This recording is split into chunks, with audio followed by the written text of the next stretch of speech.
Good day. I'm Ted Johnson, the Community Engagement Ranger at Timucuan Ecological and Historic Preserve.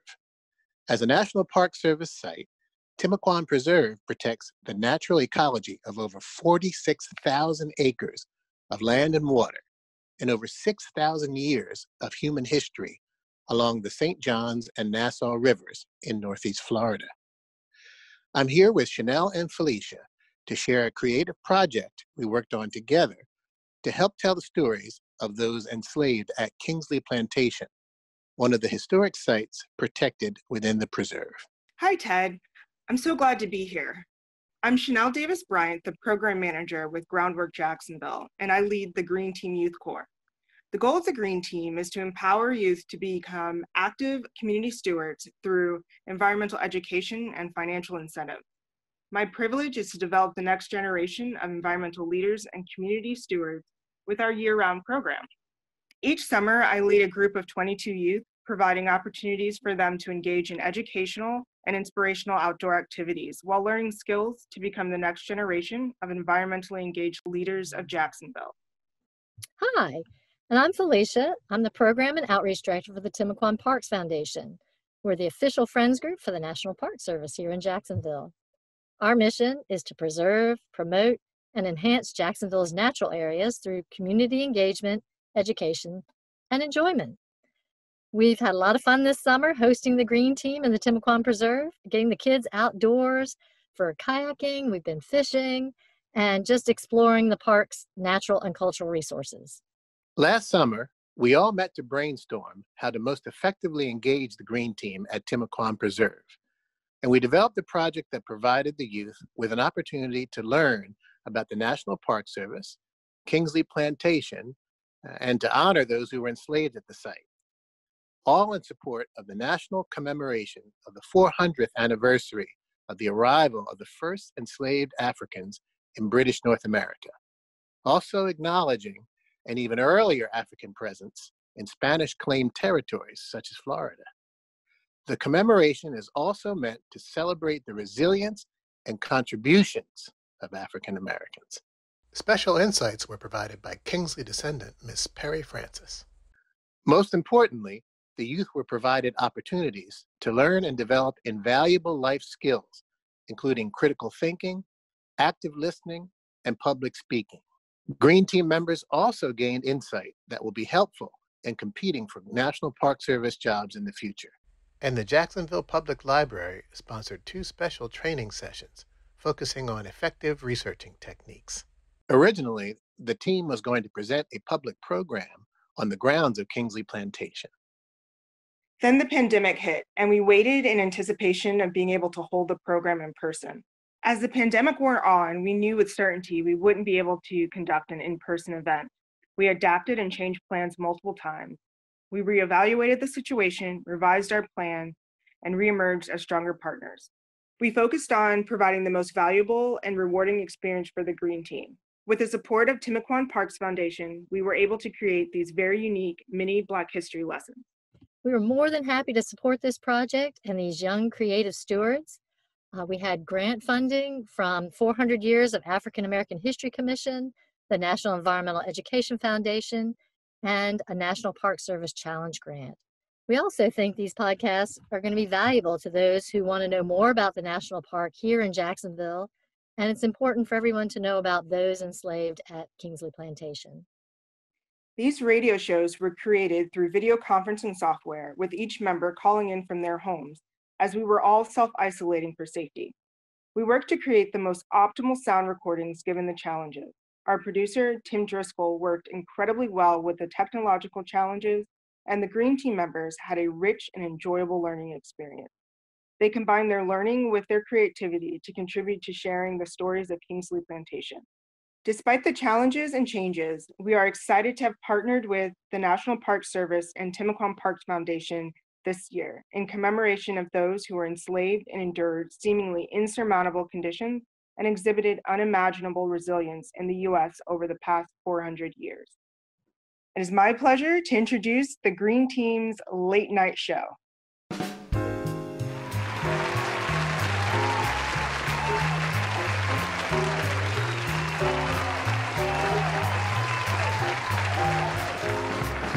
What's up, y'all? It's your host for the day, Nye, and welcome back to the Convo. Today we have some special guests, and let me say I'm excited to learn from them. Now let's go to our first guest from the talk with their hosts, Colson and Gabe. Guys? Welcome back to the talk. Today we have a special guest, William Kingsley, also known as Carpenter Bill. First, a quick word from our sponsor, Carpenter Bill's Carpentry Shop. They've got everything you would need to be a carpenter in the early 1800s. They've got chisels, hammers, saws, planks, nails, and so much more. If you need wood, Bill's is pretty good. Now we would like to introduce our guest, Carpenter Bill. How are you? I'm doing good. It's great to have you on the show. We have a couple questions for you today. What is one word that you would use to describe your daily life on the Kingsley plantation? That word would be perseverance. Every day you had to work hard, keep going, and hope the next day will be better than the last. What is the daily life like for a slave on Kingsley Plantation? Kingsley had a task system where we woke up in the morning with a to-do list, and you would go out and complete the tasks. After we completed the duties for the day, we had the rest of the day to tend to our gardens and our families. We could also sing, dance, and keep our African culture alive. What was the most important part of your life? The most important part of my life was when I bought my family out of slavery, because I knew they could live a free life after that. Well, we're almost out of time. Thanks for coming on the show. It was great. It's been a pleasure.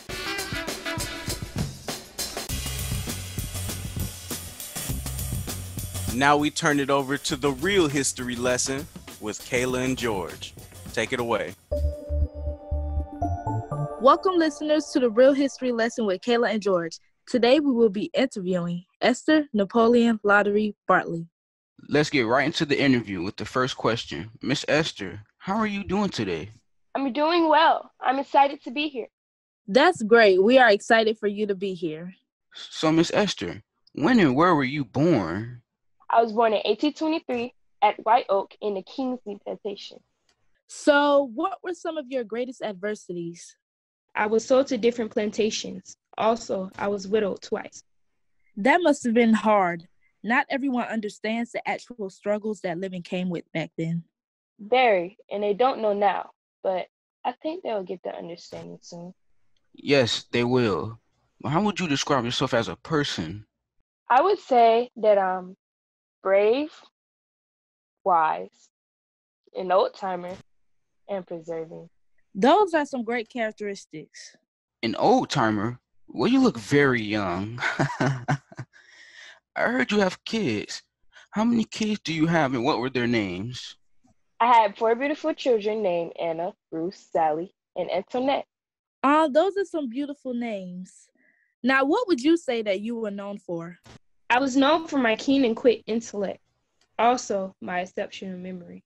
Thank you, Esther, for speaking with us today. I'm sure the listeners enjoyed the interview. And now, a word from our sponsor, Calico. This interview was sponsored by Calico Clothing Company. Calico, nice and trendy clothes, are now 50% off. Yes, I said 50% off. We have bandanas, aprons, dresses, and so much more. Esther Bartley was known as a quaint old-time figure for wearing a calico dress, a calico apron, and a calico bandana. Get your clothing out. Now that's what I call dressing to impress. I could use a new apron. Do you know legacy? Nope. Do you know hardships and pride? No. Well, Gullah Jack does. And when you walk with Gullah Jack, there's nothing that could go wrong. Trust in the Jack.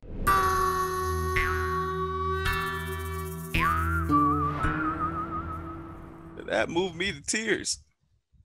Now let's move on to our sports section with our host, Kendall from Escape Your Fate. Kendall, take it away.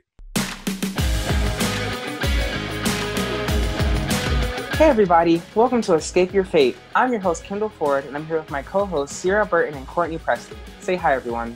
What's up? Hi.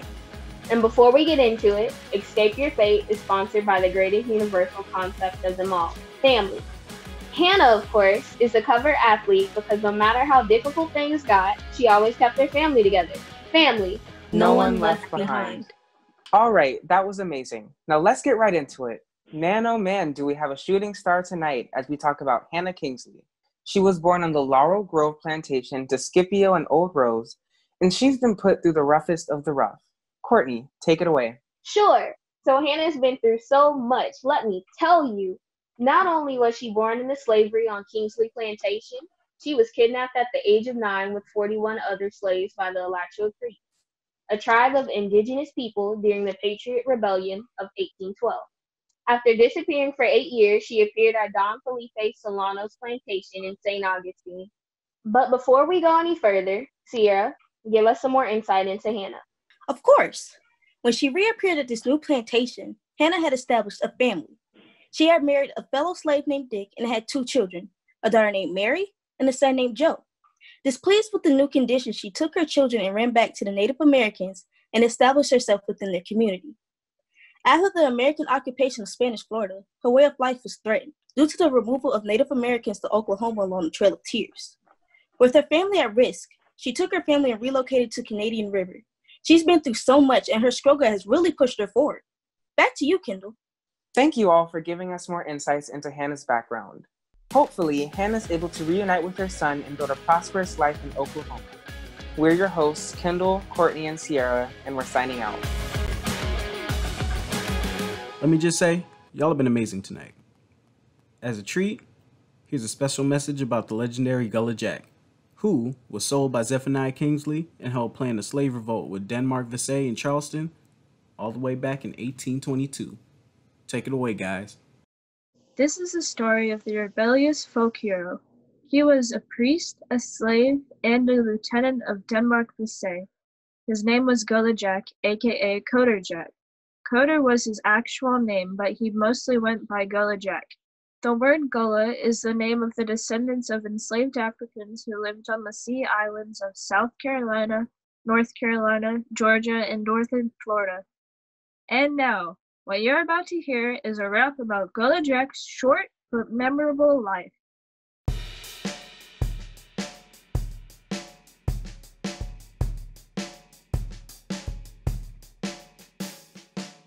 In 1806, I was brought on a ship in pain and chains, all to dig up a ditch. But instead I went ahead and hatched up a plan with the guy who called me his main man. His name was Versailles, a man on Once by the Bay, and it happened we had talked all day. After that we came up with the plan of attack to stab our masters up in their backs. Disaster, oh no, yeah, it isn't a show. If I had known, I would've kicked them all out the game for sure. But now our heads are hanging, unfortunately, low. Hey yo, my name is Frankie. I'm about to come in and talk about Gullah Jack, the coldest man. Chilling with his boy Vesey out back. Never knew that there was gonna be an attack. Next thing we knew, it went all bad. These men walked up on them all mad. Crazy how things can go. Getting betrayed, getting slayed next to his bro. And that's what I got to say about that. This is the story about Gullah Jack.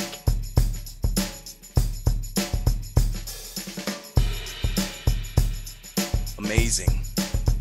Ladies and gentlemen, Nye Russo, signing out.